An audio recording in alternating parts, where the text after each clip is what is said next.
North America is a diverse continent. From deserts in the middle to tropical beaches on the coastline, with amazing tundras in the north, the third largest continent sure has a ton to offer. But have you ever wondered, how did humans get to North America? How did colonizers colonize North America? Well, today we are going to answer those exact questions, and many more.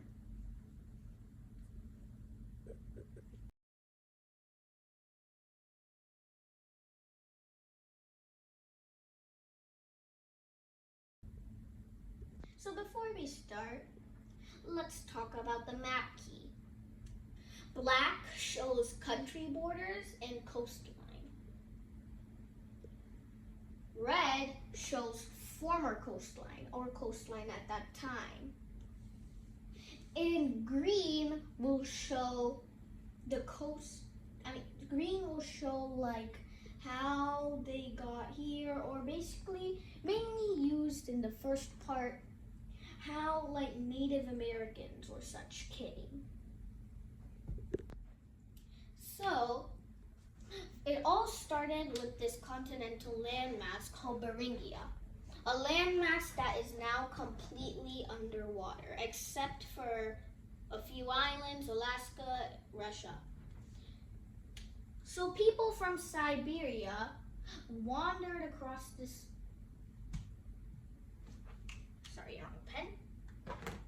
They wandered across this land into North America.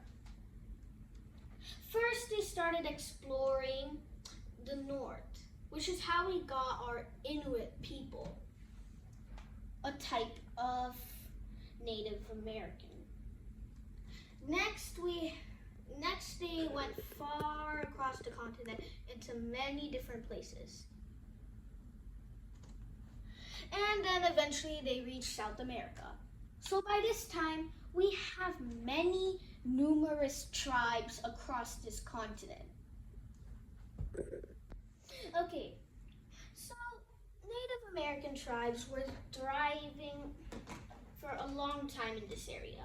They were the only people in this area, after all. Nobody else was here for long. Because in the 15th century, Christopher Columbus came on a ship and claimed to have discovered a new route to India. What he didn't know was that he landed an entirely new continent unknown to Europeans. He took many different trips, first around the Caribbean islands and Central America. This way, a ton of parts of North America were discovered by the Europeans, when in fact they were already discovered by Native American tribes. Now, originally, it was only Spain and Portugal getting all of this land. Other countries didn't colonize at this time. Spain and Portugal made a deal. They would split the globe between the meridians. Basically, Spain would get this part of America, and Portugal would get this part of America. That left North America all to Spain. And so they went and colonized most of the places, destroying most of destroying the Aztec civilizations and many other ones.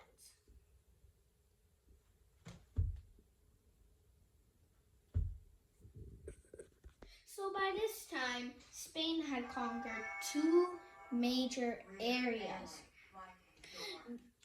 This area, which now is Mexico, parts of the USA, and all of Central America, which they called New Spain.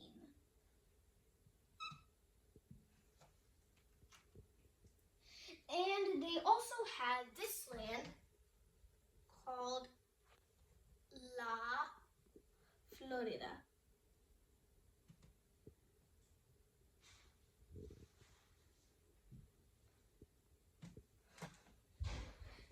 Then they also had most of the Caribbean islands, in fact, almost all of them.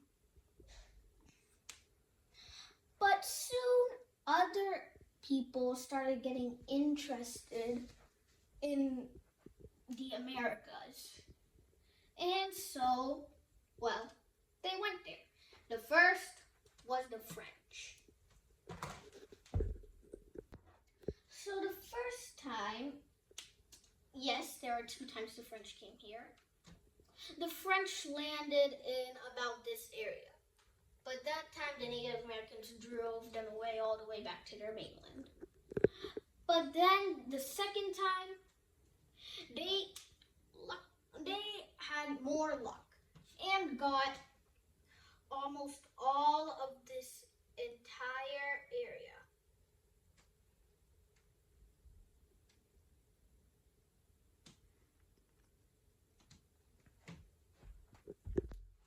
So this colony was called Louisiana.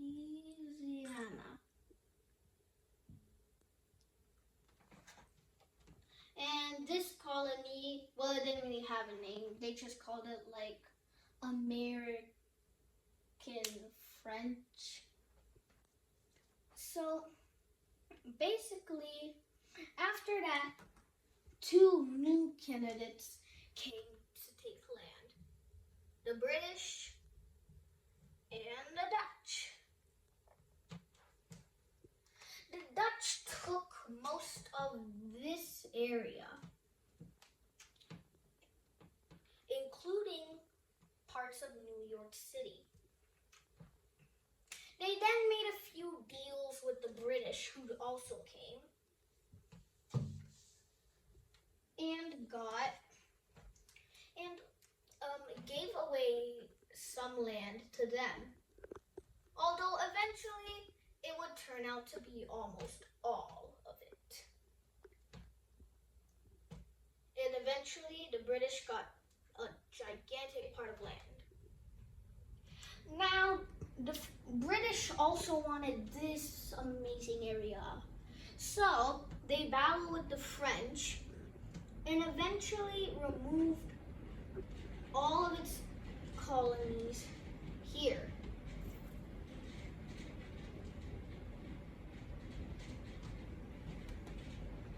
And separated it into many different parts.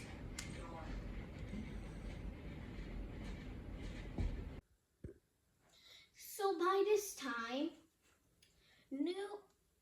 all these colonies have come together to basically colonize the entirety of North America. There's a new part of our map key, blue, which means disputed area.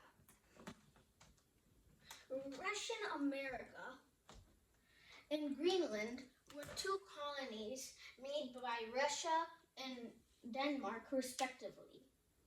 New powers interested in America. But soon, this era of European colonization would soon come to an end.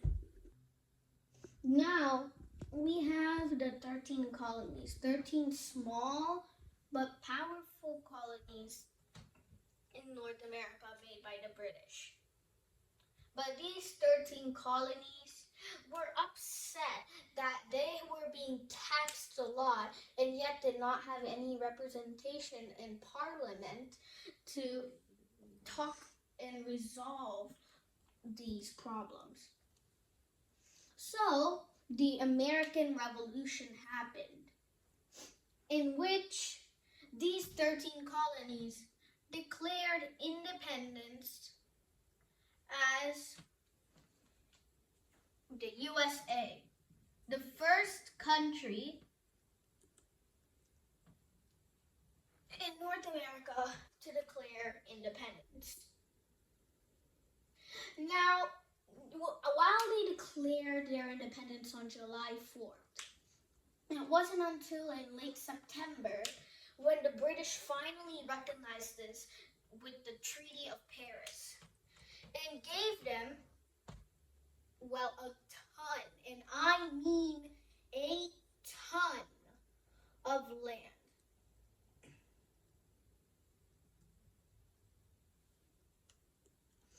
Which is west of the Mississippi River,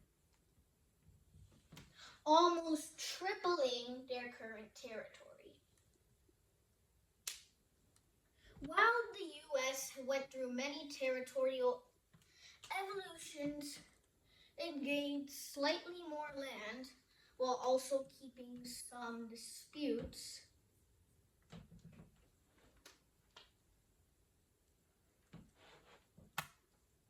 we also had Haiti, who has noticed the USA gaining independence. Haiti was a French colony for slaves, but they wanted independence. And seeing the USA gain independence, they finally had the courage to do so. And so we had our second country, Haiti.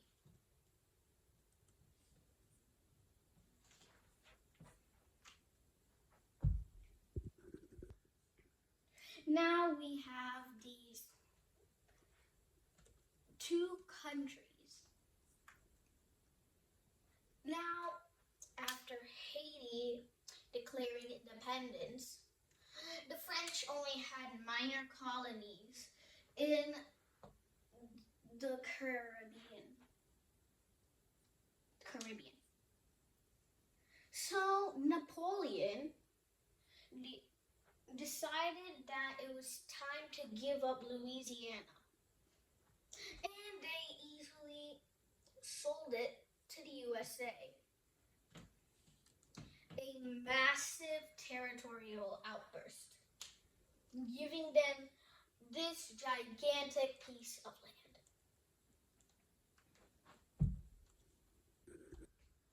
So now, many other sovereign states are starting to get their independence, starting with the Spanish-American revolutions, a series of revolutions throughout America that gave us a ton of new countries here. Now, before this, the border between the USA and New Spain was fixed. And the USA also gained a joint control over Oregon country and reset the border on a line of latitude.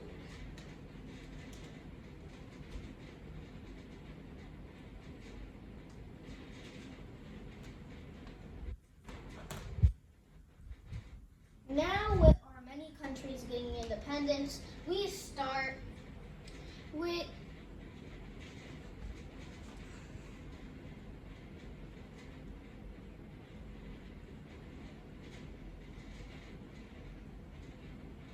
the Dominican Republic,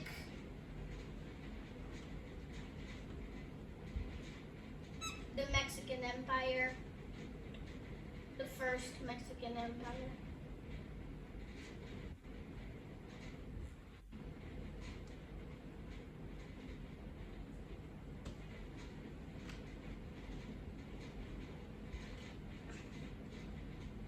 Panama, which separated from this land, Gran Colombia, which is in South America.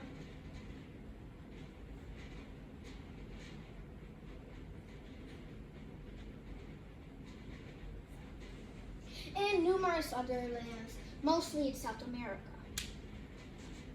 The USA Spanish made a deal giving the USA La Florida, now, which at the time was renamed Florida.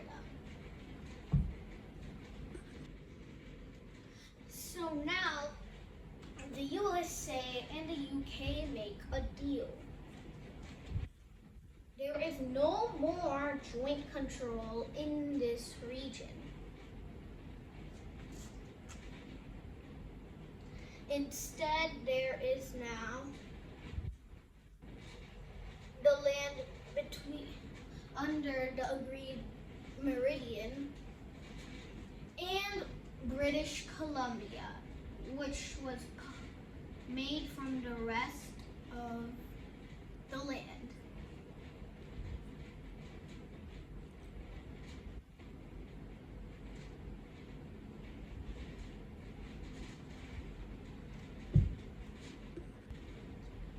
However, the Mexican Empire is about to come to an end. As now, with Central America splitting away to form the Central American Federation, soon to be a group of different countries. We also have Mexico.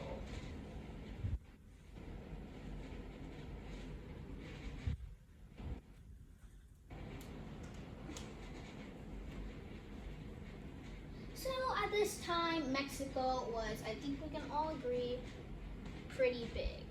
Let me just adjust.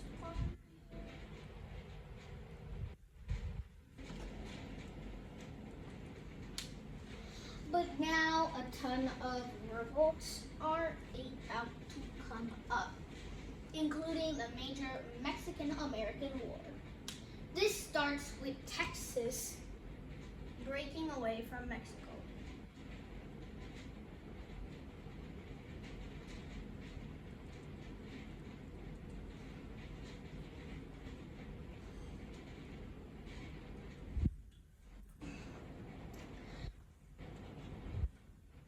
Becoming its own country.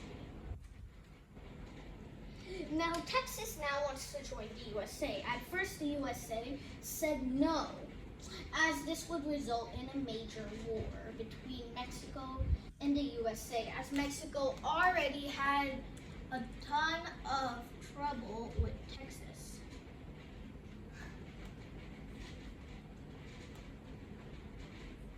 However, when James Polk became president, they decided, why not?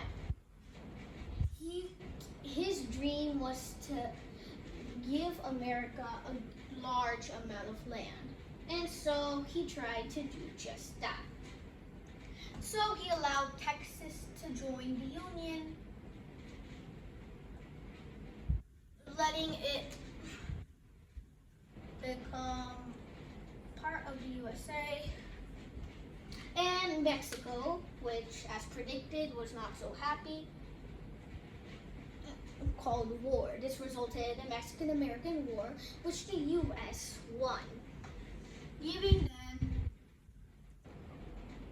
a large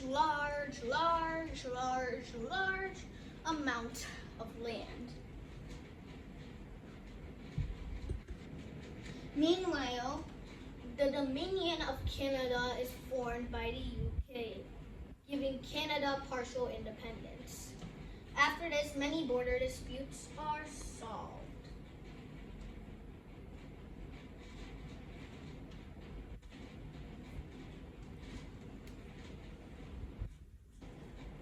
Let me write it down.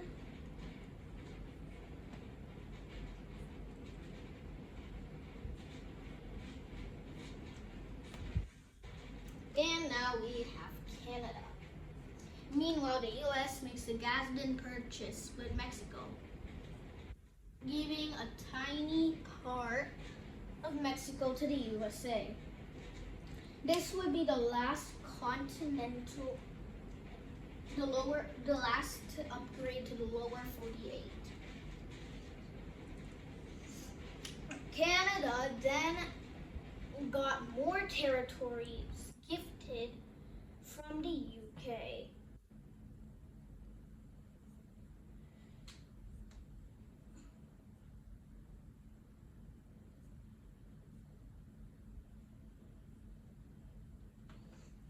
And soon, they had a lot of land.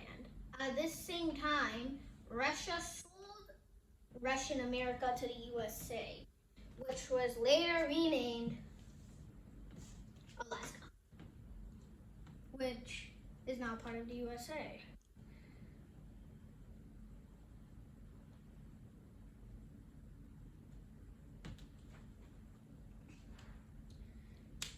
Many border disputes have since been solved.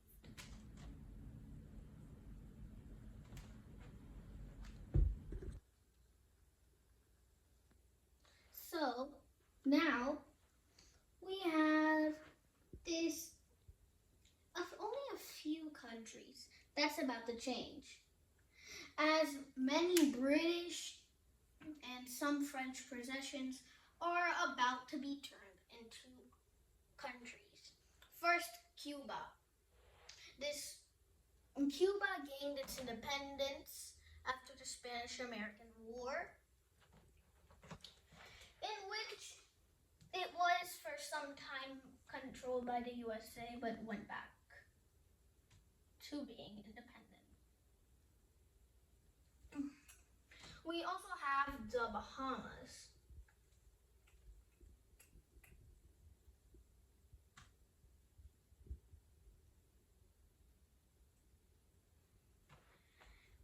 And then soon many other countries followed suit in the Caribbean, like Trinidad and Tobago.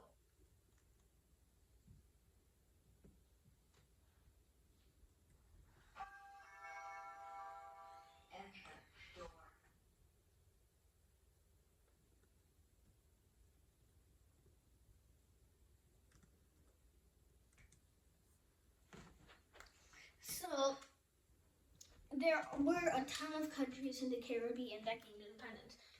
Now, I'm not going to write all of them, so let's just leave that as it is. Now, at this point, basically, the continent was basically almost finished. The Panama Canal was made, turning Panama into a transcontinental country.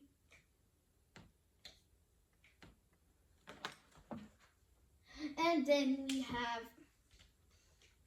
the Panama Canal going back to Panama after U.S. joint control. And then finally, this border dispute between Canada and Denmark on this island is resolved. And yeah, that is basically the entire history of the USA, from the first civilizations to European colonization to the new countries rising. Now, of course, all of the colonies are not gone. And although they're not really considered colonies anymore, they're still there. A ton of British possessions are still in the Caribbean, along with some French possessions and Dutch possessions. Also, the USA still has quite a few possessions in the Caribbean, and Denmark still controls Greenland. But other than that, North America has almost been completely uncolonized. Thank you so much for watching. Bye.